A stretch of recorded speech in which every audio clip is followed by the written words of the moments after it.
Genesis 9, beginning at verse 8, we read, "Then God said to Noah and to his sons with him, As for me, I am establishing my covenant with you and your descendants after you, and with every living creature that is with you, the birds, the domestic animals, and every animal of the earth with you, as many as came out of the ark." God establishes a covenant with Noah and his sons. We're going to be hearing that word over and over again in the Bible. So we need to take a moment to explain what it means. In simplest terms, it means a contract, a formal relationship between two parties. We don't use the word much today, but sometimes we still do talk about the marriage covenant. When we run across covenant in the Bible, usually it refers to a contract that God establishes with one or more people. Well, obviously this is not a contract between equals, so it is God who sets out the terms of the covenant. One important thing we learn from the Old Testament is that God makes commitments and promises. And even more importantly, we learn that God keeps promises. God is trustworthy.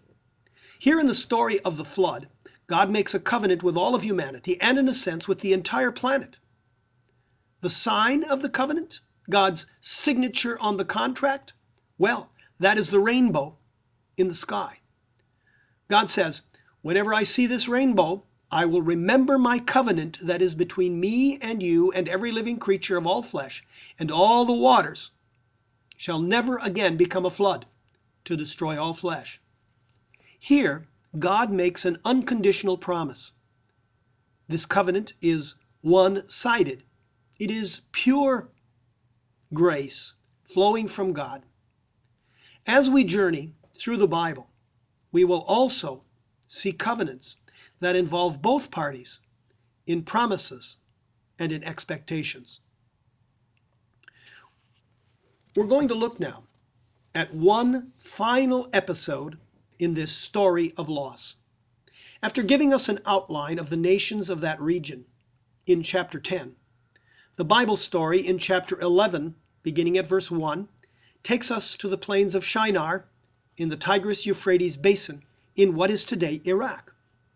Once again, we see how the disobedience and the overreaching of Adam and Eve have unleashed forces that move against God's will. God created human community in the perfect Garden of Eden. But now humans choose to use the power and the resources of community, not to honor God and take care of the world.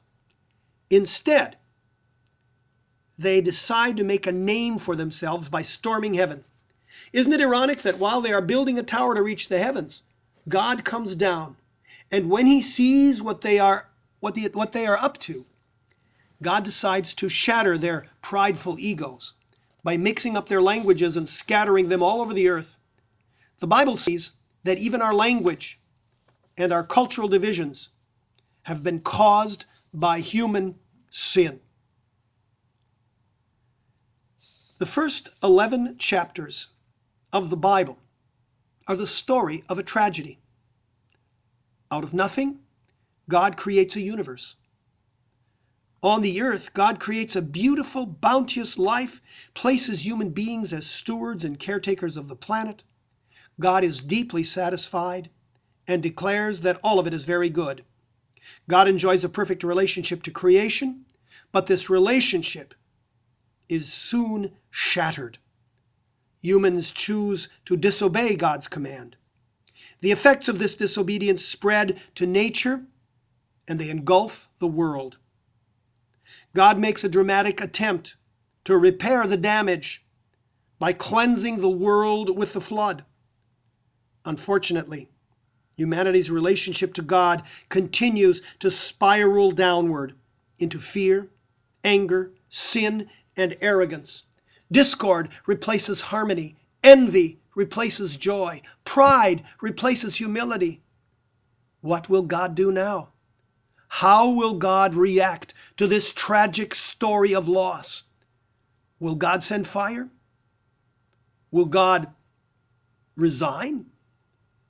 Maybe God will simply wipe his hands of the whole matter and turn away and forget about us. We're going to find out the answer to that question in Lesson 3 of Bible as Second Language. Here are some questions for you to think about.